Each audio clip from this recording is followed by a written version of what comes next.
In today's global economy, quality matters. Benjamin Franklin once quipped, "The bitterness of poor quality remains long after the sweetness of low price is forgotten." Quality Matters is here to talk about all things quality. So whether you're looking to improve your business, getting ready for an audit, or dealing with failed inspections, tune in, check us out, then get back to doing work that matters.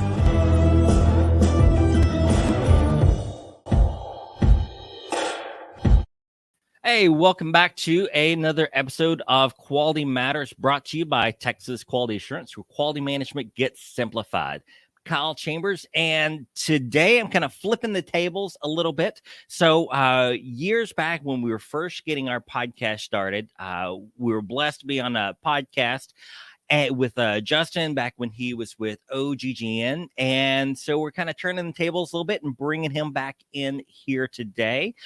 So he's got some new projects started. And really, I think this is going to be a fantastic conversation, kind of talking about, realistic life as an entrepreneur, starting new projects, handling dynamics of family and business. And we know all of these things get tied in so tightly with how we operate and manage our business, and all of these things inevitably get brought into those internal and external issues that we have to look at with our management systems. So with that, welcome to the podcast, Justin. Hey, thanks, Kyle, man. Appreciate the invite, and we finally made it happen amongst all the crazy that's we tried it a few times and it finally got it to work out. Hey, you know what? But I mean, as a podcast host, I understand you got to work around everyone's schedules, including your own. And so, but no, I appreciate you being flexible and certainly appreciate coming on. And I feel like you've got a Hollywood style production here, but unlike mine. But I love the view, though, man. I got to admit, that's pretty nice. Appreciate it. Yeah, we're in the energy corridor here, and we just moved offices, and so. My employer here has done a great job of setting us up with a nice little view, and cool. It's all good. Well, I always hate when the host gives this very long and somewhat dry and overly formal introduction of the guest. So just kind of tell me a little bit about yourself. You got kind of, pretty interesting background, and we got a lot of commonalities going on, I guess, in how we approach our business and family life. So fill us in real quick. Yeah, I mean, I'll start myself off here. Was born to essentially a single mother in Calgary, Alberta. When I was 5, her and I moved out to British Columbia. I was raised in British Columbia. I had a stepdad that rolled into my life, which was great. And then when I was 18 years old, had no idea what I wanted to do. School. The only reason I went to school is to be able to play sports and party and hang out with friends and girls, obviously. So didn't want to go back to school. Elected to go work drilling rigs, because at the time, a person, a guy like myself coming out of high school could go make $75,000 a year with essentially no education or no formal education. Right. So I knew I had the North Star at that point in my life was to make money. I had done a good job making money throughout high school, doing random things, without getting into the details, but you always kind of had that hustle and sort of flip game mentality. So I knew I wanted to make money. So I went and worked drilling rigs. And then a few years out in the field, I realized this, I was so used to just being around friends and family, and I was very much into the social aspect of life. And while it was amazing having that experience on a drilling rig, I knew that with my goals and aspirations from a career perspective, that it was highly recommended I go back to school. So I moved from Vernon, British Columbia, back to Calgary, and started, did my petroleum engineering technology at SAIT, which is a tech school in Calgary. Graduated there, got onto the drilling fluids side of things in 2009. In 2010, got moved to Pennsylvania when the Marcellus Shale kicked off, which was an amazing experience. And talk about having to tell your story from an oil and gas side of things, Yeah. moving into an area when they didn't have much oil and gas influence. I mean, ironically, because oil and gas has like some pretty deep roots Yep. in that part of the country from way back in the day. I think one of the first oil wells was drilled in Pennsylvania, if I remember correctly. But anyway, going in there as like a Canadian, in oil and gas, or like you do fracking, you're ruining the water. And then of course, Right. Gasland or whatever that biography came out, and so everyone thought that I was there to just light up everyone's water and kill, damage and destruction. Right. But then, over time, you educate folks and they understand like, oh, you're, Yep. Spending money in our establishment when, you're the only one who's walked in here today. Well, thank you for your business. Like, well, Right. thank you for having a bunch of natural gas sitting underneath you, because that's why I'm here. Yeah. Anyway, Yeah. moved from there to Texas, from Texas to Denver, back here. And so I've been in the upstream. All over the place.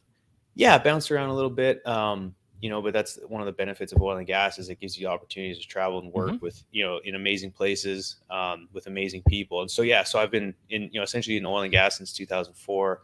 And during that time, got married, have 2 kids, and it's just all sorts of business and family and sort of everything in between. And that's basically it. And so right now I spend most of my time, doing business development and sales for a drilling fluids company, along with a podcast that, I've been in the podcasting space for a few years, recently decided to go off on my own, and which has been a great experience. And so, that's kind of what takes us to today.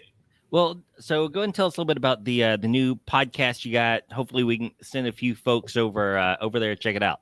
Yeah. So the vision with the podcast is to essentially be the voice of energy, and to collectively, bring people together to have macro level discussions on what it takes to power the world.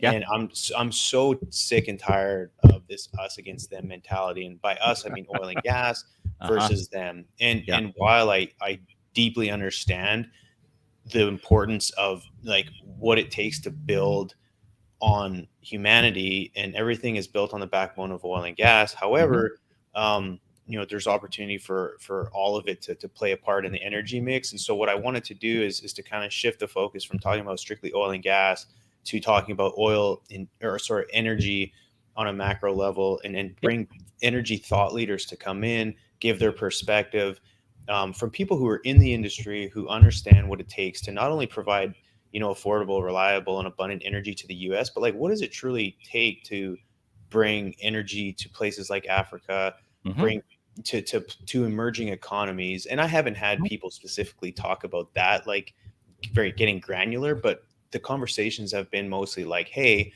we understand the importance of all of it. And so like, how can we come together and leverage each other and our technologies, our business, our experience to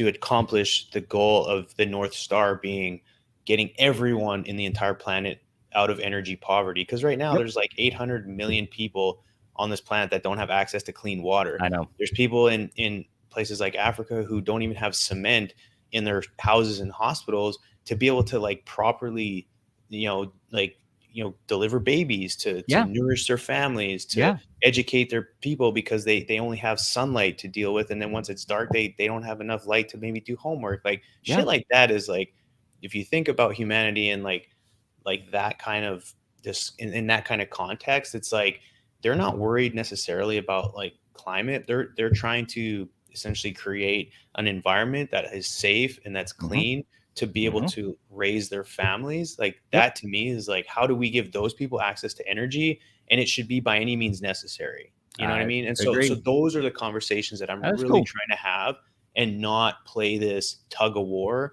and this political football bullshit, because it's clear it's very inhumane, if you ask me. No, I agree. And I think if we could ever sit down with folks and have a true honest conversation and get all the battlefield mentality on the way, I think we'd all agree if we could raise the rest of the world to a similar type standard of living, which isn't going to come. I'm not saying money is not a part of it, but I think you're hitting the nail on the head, is that it's access to energy, that it really isn't energy poverty. I mean, imagine how quickly our American economy would tank if suddenly the plug were pulled and all of our energy resources were drained. just Right. imagine how quickly we'd tank. So no, I totally agree. Yeah, and I think it really comes down to educating, and just having conversations and giving enough like quality information and delivering it in a kind enough way to where people will Mhm. at least listen Yep. and not draw conclusions based off of a lot of what they see in the media. So again, the intent is to educate, inform, and just to have good constructive conversation, Yep. not destructive conversation. And that's always a tough one. Always It a is. tough one. But I'm gonna give her hell. You know what I mean? Like I can't boil the ocean, but I'm gonna give her hell, man. Well, good. Well, good. Hey, well, Yeah. where can folks go to find your podcast? Because I think this is really cool stuff to Oh, listen to. yeah, no, really, I'm humbled that you gave me the opportunity to plug it. I mean, you can follow it on Spotify, iTunes, any podcast platform. It's called Wicked Energy with JG. Um, if those who aren't connected with me on LinkedIn, if you connect with me on LinkedIn, I post every week, and I'll typically plug it quite often. And so, yeah, Cool. it shouldn't be too hard to find. There's not too many wicked energies out there. So, but yeah, if you Awesome. listen to it, and if for those out there who do listen, I'm like deeply appreciative of that. And again, the Well, intent is just to educate and have people tune in and hopefully ask questions. Like I think yeah. it's that type of stuff is good. Well, you've got, obviously the years in the oil and gas world. And this is one thing that I've just really, really been harping on for the past, really over a year. But with COVID, you didn't get a chance to talk to folks till just a few months ago. But Right.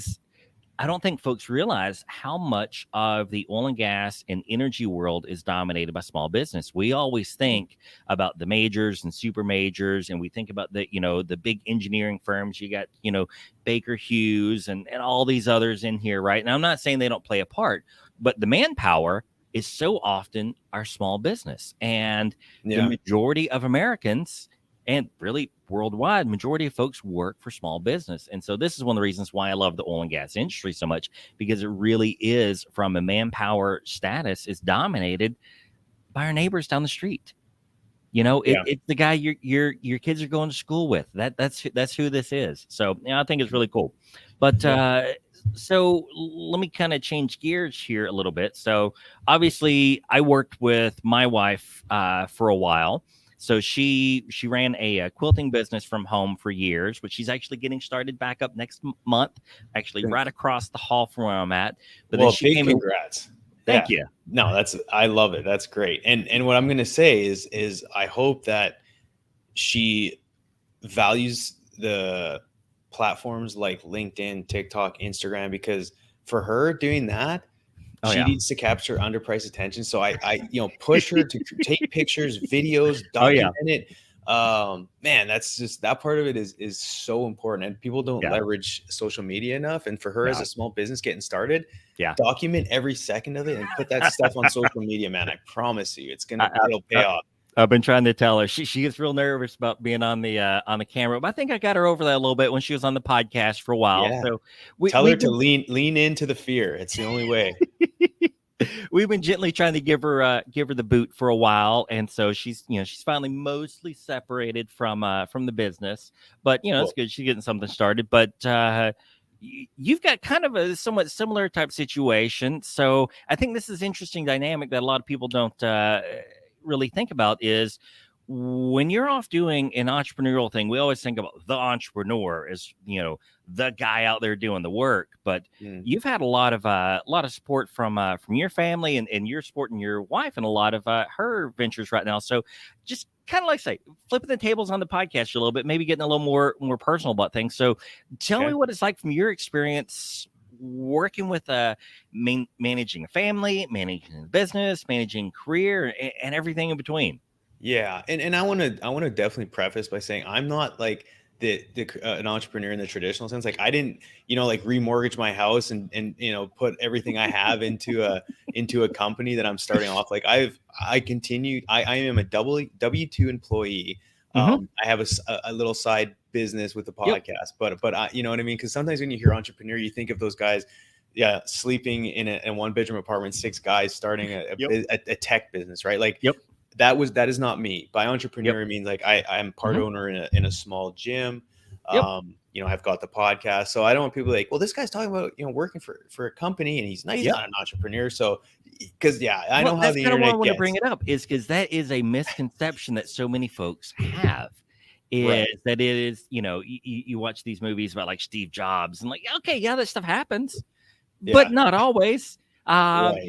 So But it's so just anyway, it's very different when you get that family dynamic involved into things. right. No, and I was certainly going to get to that answer, but I wanted, because for those who don't know me, I just want them like, man, who's this guy? Sure. But yeah. So, but my wife on the flip side, she so she was in oil and gas ever since college. She was on the accounting side with she's got a finance degree. But anyway, so we had kids. She elected to stay home with them for quite a few years, and then it was during COVID. She was like, she went to a phase where I think a lot of mothers go through. It's like, who am I and what do I want to do post motherhood? And some, they live and they focus the rest of their entire lives on being a mother and then a grandmother. Yep. Totally cool, right? Like whatever Absolutely. works. But my wife was like, I want to get back into career mode. I want to get back into business mode.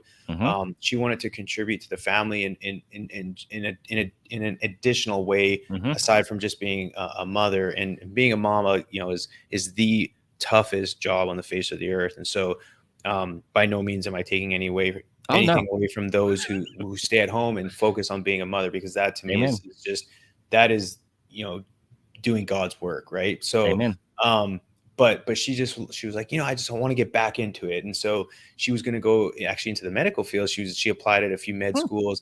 And because she always wanted to, she had a passion for helping kids. And she's like, well, maybe I want to do like speech language pathology or something along those lines. But it just, in her gut, and I kind of leaned into my intuition. I said, you would do absolutely amazing at anything you put your mind to, because you always have. But I was like, I just don't know if the medical industry is where like your path is supposed to go. And I said, I don't know what it is. So anyway, through like countless nights of talking and her getting frustrated, like, what the hell am I going to do? The conversation led to like, hey, let's get into real estate, or I say let's. Why don't you consider going to real estate? You're always on Zillow. You're always looking at, we bought and sold several homes. And then like during COVID, we actually bought some property in the 3rd Ward as kind of an investment opportunity, and just kind of seeing the potential that it had. So we had kind of jumped into like, hey, let's buy some land, and maybe we'll build a nice little duplex on there in that area and something. And so, long story short, I kind of already gave the context to it, but she was like, okay, well, I'm going to get my real estate license. And then she was going to do that, but then she got invited to some seminar. And so fast forward, a few months, she ended up realizing like, hey, I want to get into commercial real estate on the investment side, because I can underwrite deals, because she's great with numbers. She's good at accounting. She's got a finance background, so she understands that piece. She's amazing. She's an amazing communicator. She's good with people, great personality. So she's like, well, maybe I can, raise capital. And so she finally sort of like packaged it all together. She's like, and then kind of the contributing to like the societal piece is, she really initially set out, and she still has this vision of like helping create good, safe environments for people from a housing perspective. And by that, I mean like going into an area, and we had bought she bought a place up in Acres Homes that was, for a good price. She fixed it up, and now she's renting it at a good rate for people. And like, when she was looking around at different houses, she saw, and for her, it was devastating. Like, she would go look at some houses that there was a full family living in there. They didn't have heat. They didn't have air conditioning. They were heating their house with their stove. There was holes in the floors, and there was kids playing, and who obviously didn't know any better. But she's like, it was heartbreaking for her. And it's hard to disconnect emotion from business. But she's like, I just want to be able to like help families and perhaps single mothers. So she kind of has this sort of passion for folks that live in those types of environments. Like, if I can invest as an investor and not push people out, because there's a whole thing where you look at some areas and they'll come in, investors will come in, drive the pricing out, so then you're kind of pushing people out. she Not really wants to, solving anyone's direct problems. yeah. So again, like I don't want to make this podcast about real estate, but anyway, these are some of the things that like kind of led her into doing what she's doing, and now she's absolutely crushing it. And one thing too is what she's done is she's like doubled down on content creation and social. What she does is she's used LinkedIn as a way to educate her audience, and it's actually helped build her business and helped scale her business massively. And by that, because she's connected with people, most of the capital she raises comes from people on LinkedIn that have followed her and who will connect with her and say, hey, like, I love what you're doing. I see you're a syndicator. You're looking for capital. Like, I'm at a point in my career where I've got some dry powder on the sidelines. What does that look like? Because there's a lot of people out there who want to get into real estate, but in their mind, they're like, oh, I want to buy homes and flip them. But that is like so active. But as a passive investor in real estate, you can make that mailbox money, but it's just, you have to find the right deals with the right people, because there's a lot of shady stuff that happens in that world. And so that's what she's doing right now. She has a coaching program too. But yeah, like since 2020, like the amount of like assets under management that she's been able to accumulate and the deals that she's done is just like absolutely really cool, mind blowing. And so I'm supporting really that, obviously. Yeah. So that's what she does. And her. So how do y'all balance the mix between, obviously the regular job, I say regular job, W-2 job, doing the business development, running the podcast, helping with that, managing the kids. Like these are things that a lot of folks really, really struggle with. So how do y'all manage to not go insane? I think it comes down to one thing, is communicating and being vulnerable and not being scared to say, this is how I feel. How do we make this work? And really just staying in tune with each other, making sure we spend at least an hour or two a day at the end of the day, like talking, not being on our phones, which it's hard not to, but it's having the humility and just being extremely transparent and honest and communicating with, and that really is all what it comes down to. And it's like, I do everything like in being extremely selfless, right? But you have to have a degree of selfishness to be selfless, right? Like you can't pour from an empty cup. So I understand where there's certain times that she needs, and really just having that good intuition on how she's feeling. Some of the stuff that she goes, like she'll give me a rundown on her entire day. Like not a day goes by where I don't like at least get the rundown on where she was and who she was dealing with. And not because it's like, well, what were you doing? It's just like, she's fired up about her day. I'm like, hey, how was your day? Any cool meetings, like anything in developing? What can I help you with? Like right now we're looking at some short-term rental properties in Galveston. I'm like, hey, don't do everything yourself. Like, what can I help you with? And then at night I'll be like, hey, what does your agenda look like tomorrow? Do you need me to pick up the kids? Like we're constantly like, just like there's so many touch points every day, all day, like, and so she's my business partner. She's my best friend, and we just work well together. Now, could I go into business with her? Like formally, that would be tough. The way we make decisions is way different. So I can be her right-hand man, but to work for her may not work. You know what I mean? So we've been together since we were teenagers. So like I understand her when she looks different. I know why, and I can try and normally I can help the situation.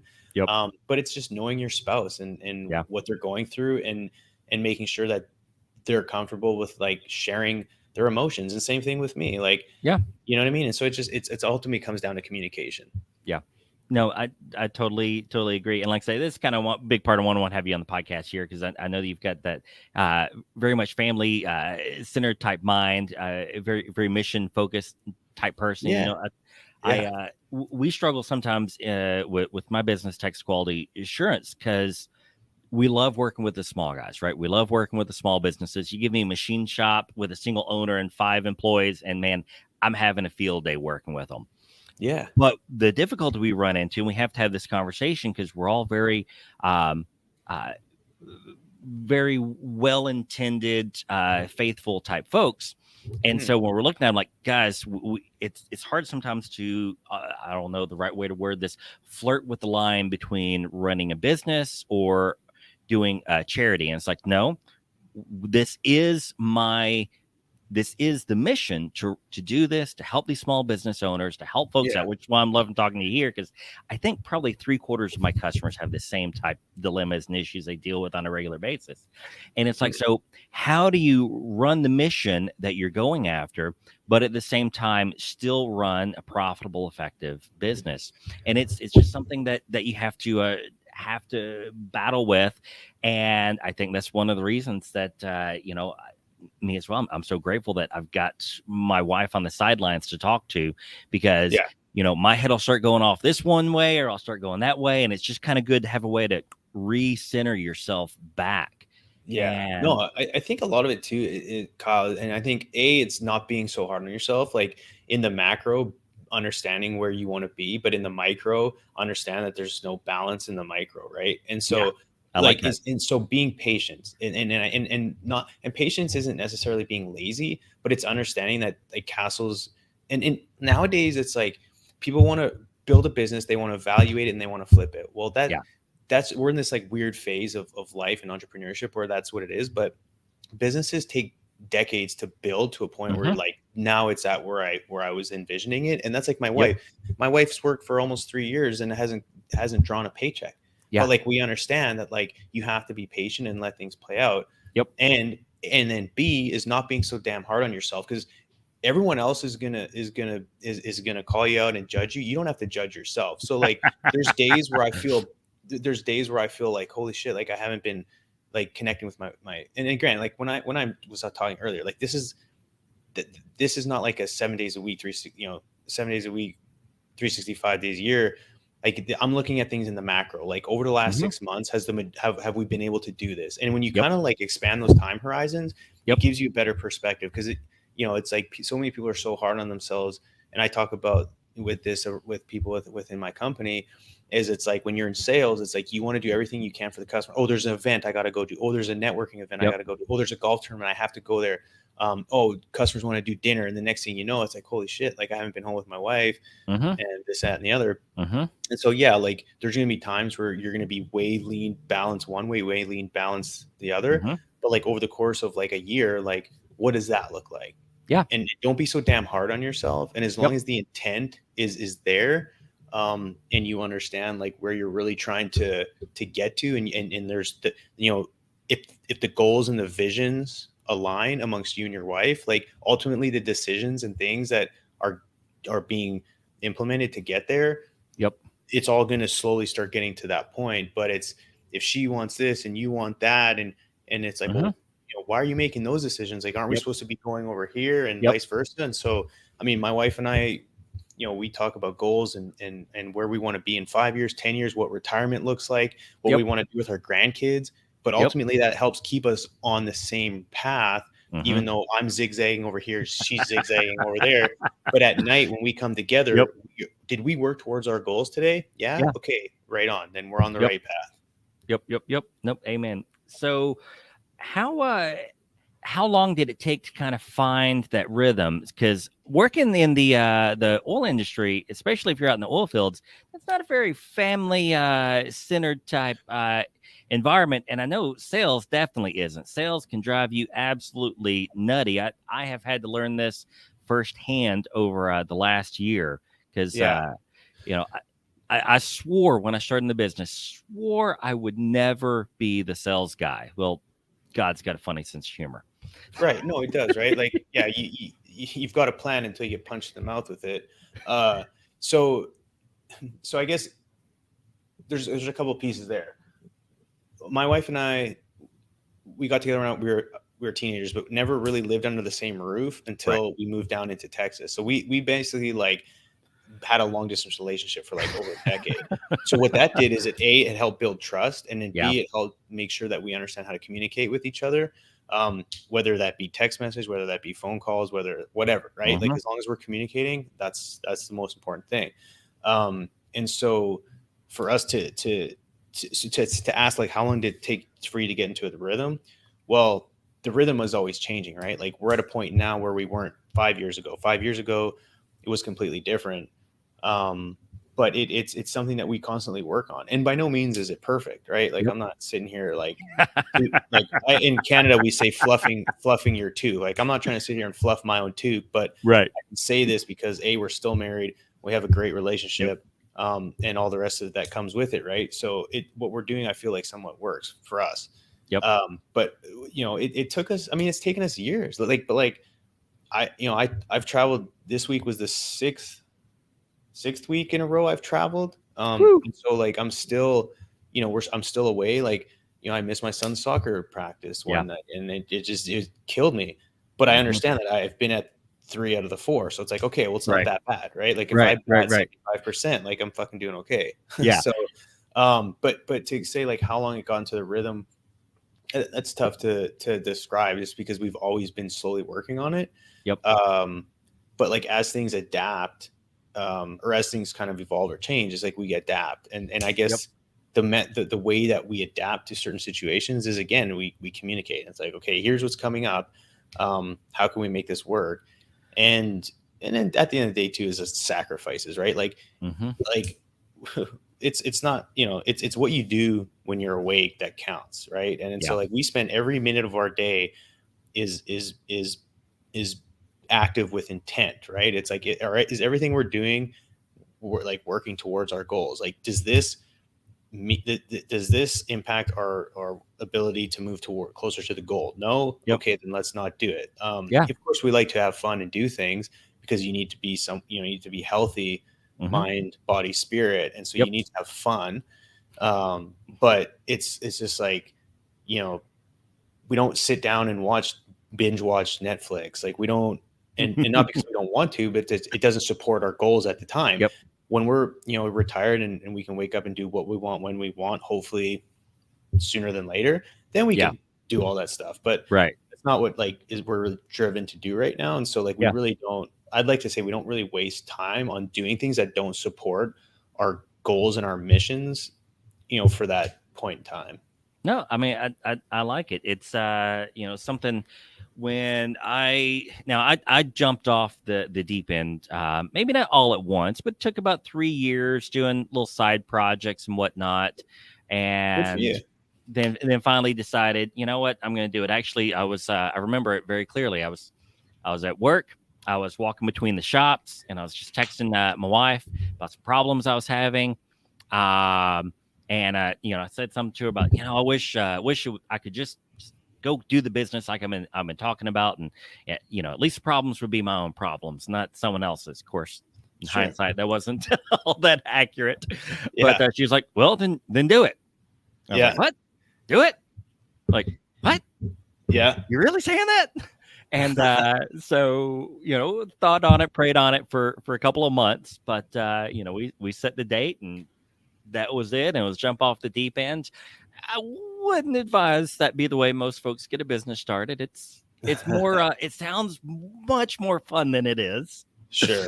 But sometimes there's no other choice, right? And you don't know what the alternative is. So it's like whether or not you made the right decision is irrelevant, because it was the right decision at the time, because you based your decision off the information and your intuition and your gut feeling. And so that's one thing too, is my wife and I talk about all the time, is like, you cannot look at the rear view mirror. Like, sure, history can tell you things and you can learn from mistakes, but every time you look back in that rearview mirror is time taken away to move forward and look at what's coming. And so it's like, you can't dwell on the decisions you made. Like we had our house, and we hired a contractor, and we did we did the BRRRR method, which, in the real estate world, if people are familiar, but essentially you buy and you renovate and you rent it out, and then you refinance and blah, blah, blah. But anyway, long story short, we got into this house. It needed a ton of work. Contractor says, "Oh, it's going to cost you $30,000." Well, of course, it cost us almost, double that. I think it was actually ended up being more than double. Yeah. And, my wife was just like so hard on her. Like, she was like, "Oh, this and that. Now we got to pay more." And I was like, this extra 35 grand in the long scheme of things is not going to matter. So like, don't beat yourself up on hiring this guy, because who knows, you may have hired someone that cost $120,000 or, I mean, you just never know. So it's like, you can't, you know what I mean? And so she jumped into this kind of head first, she knew what she was doing to a degree, but because she hadn't done it before. But she managed the entire project by herself, dealt with a bunch of contractors. So she was going up there by herself, talking to these guys. And at the end of the day, she learned something, and that extra money that she spent, we figured a way to, finance it properly without any issues. And here we are doing well. So it's like, you can't dwell on those things. And sometimes you do the best you can based off the information you have, and you just go, you know what I mean? Don't look back. Well, a term we've started using is because we've had several expensive, mistakes, blunders, all sorts of things we used to call them. I get very frustrated myself. Let's get things straight. You're paying tuition. That's all you're doing. That's what I was about to say. We started calling it a tuition payment. Oh, well, there you go. That is. Then you beat me to it. So we must listen to the same people or something. I don't know. Yes. So we finally quit calling it mistakes. Finally quit getting mad about it. I'm like, well, that was another tuition payment. So hell yeah. If you don't learn from it, then it's a mistake. Sure. I love it. No, it's it's kind of been the same thing for us. It's like we sat down over 10 years ago and we said our goal is to get the family out in the country before our oldest starts high school. Cool. And that was our goal. So we bought the 16 acres out in the middle of nowhere, 8 miles down a dirt road in March this year. And my son started high school this August. So we made it happen. But you're talking about setting goals, and sometimes these things take a long time. And while, we're talking about a lot of personal type issues here, but my gosh, all of these apply in business. Maybe not in the same type of way with relationships, but the value of the communication, the value of being open and honest and transparent, it's absolutely huge. And if you can't manage that home work, people call it home work life balance, but it's really more of a kind of how you integrate them into your life, I guess, rather than say balance. But if you can't manage these, one's ultimately going to suffer, and when one suffers, it's not long for the other one catches up with it. But no, we'd set the same thing. We set these very long-term goals, and it took a very long time, but we finally got there. But it's not all that different in your business life either. And I guess, congrats, man. That's super cool to hear that from you. That's I'm sure it's been fun. It's been a lot of fun. That's amazing. I love it. So we've got the 4 horses now, and we've been trying to read up on. And I'm probably gonna have some folks tell me, Kyle, you're stupid for doing this. I don't deny I probably am. But we're gonna start trying to ferry our own horses next week. What does that mean? Okay, so the horse's hooves get all tore up after a while. And so about every 6 to 8 weeks, you got to have someone come out and trim their hooves and scrape all the extra. Oh, it's like a pedicure for a horse. Yeah. But you can lame a horse real easy if you're not careful. And I've seen it done before. But we can't ever find no decent farriers. But, that's the type of world she's been in. Like, she's been effectively a ranch project manager for the last 6 months. From arranging to get the fence done, finding the cows, finding the materials, we're building the barn and all this other fun stuff. But I mean, it's life. I mean, dude, so do you ride the horses? Oh yeah. We for the first time this last weekend, all 5 of us got on a saddle at the same time, and so we just took off down the dirt road. So it's been fun. Dude, that is awesome. Do you guys jump them? Like, do you do the jumping stuff? Nope. My oldest boy is dying to learn to rope. That's a good one. Once football season's died down a little bit, because practice 5 days a week, you ain't got no time for nothing fun. But he wants to learn to rope. So Darcy just this morning sent me something about a goat roping contest in town here this weekend. So why not try it out? Who knows? Might be the best thing ever. But no, I mean, I like this because, again, this is kind of the side of business that people don't see often is it's still just another person behind that screen, behind that contract, behind that phone call. It's we're all just another person trying to make it through, trying to figure things out. But exactly. And that's the thing, everyone, it's like sometimes you look at certain individuals in life and it's like, oh, they must have it figured out. But I guarantee you, everyone has their problems and their issues and the things that they're stressed about. And then some of the most wealthiest and successful people, I guess, according to society. Yeah. How you judge it. Yeah. They're some of the most sad and pain more so than I've seen ever. And so it's like, depending, like at the end of the day, I think people need to don't chase wealth or chase things, chase happiness, and then try to like figure out like what happiness means to you. Yep. Because like I've met people who make 60, 70, $80,000 a year or are far more happy than the ones making millions of dollars a year. And so it's like, everyone's gets this shiny objects and you're like, oh, everyone's jumping off and doing their own side hustle. I must do that. But like being a number 4 or 5 at a company and doing good and making good money and having your vacation and going to your kids' softball games, a lot of times can make you a lot happier than trying to start your own thing. And for what? Because like it's the cool thing to do. Because back when I was younger, being an entrepreneur, I was embarrassed that my parents that my parents had a family business. Really? And because it was like, oh, they don't have a fancy job, like they don't work at a fancy company. And so I was embarrassed that someone had to go sweep my parents' woodworking floor when I was 7 years old. But now I look back and my dad, I was like, what a rock star. You know what I mean? Yeah. So now we glorify it. And so it's like, but I grew up in that. And I just thought it was like, I was kind of like second-class citizen because my parents didn't have a fancy ass job. And it was like, no, like, but my parents happy? Hell yeah, they were. Yeah. So it's like, that's what it's all about, man. You talking about missing the kids' games. I'll probably stop after this here, but no worries. That was the whole business that we have got started because the company I was at, and don't get me wrong, it was a great company. They would let you work as much as you wanted to work, and so they give you as much responsibility as you could take for your cried uncle. Be the only criticism I had, but I get the theory behind it. But I'm a bit of a workaholic, so I was working 80+ hours a week. And that really part of the tipping point for me was I'd missed my boy's one of his first little league practices, and I'm like, oh, I can't do this. And so that was the genesis of me developing the software that eventually, kind of became our business. But I mean, that's what it's about. But everyone has to find that value. But like you say, it's chase what it is that makes you happy. Find what gives you value. It's different for everyone. Exactly. But for me, it made me sick, and I'm just not going to miss that stuff if I can avoid it. But at the same time, you can't, like I say, you can't beat yourself up. Man, I missed 1 out of the 4. Well, hey, I was here for 3 out of the 4, and that's doing pretty good still. But yeah, don't beat yourself up because everyone else does it for you. Yep. But no, I remember the previous company I was at. Man, it was. Honestly wasn't till years later before I made the same type of money I was making there. And I remember recently this year, we were trying to bring someone else into the team, and I was talking to him, and he finally said, Kyle, they got golden handcuffs on me. I was like, what do you mean? He's like, well, I'd love to come work for you. 40 hours a week sounds great, but 80 over here is paying me, I'm just tied to those handcuffs. So that's something definitely to avoid. But no, that's big time. Any final thoughts here before we finish up, man?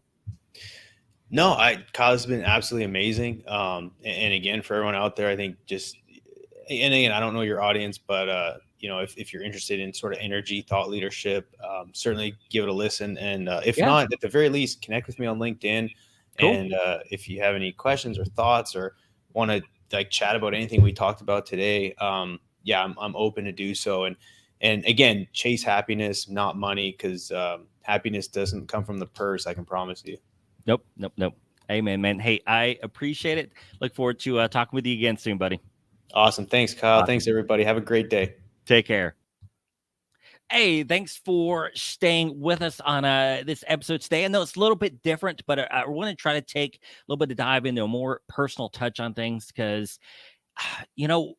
especially after everything we've been through, all these workforce instability issues and, everything's going on, we really have to make certain that we focus in on what matters.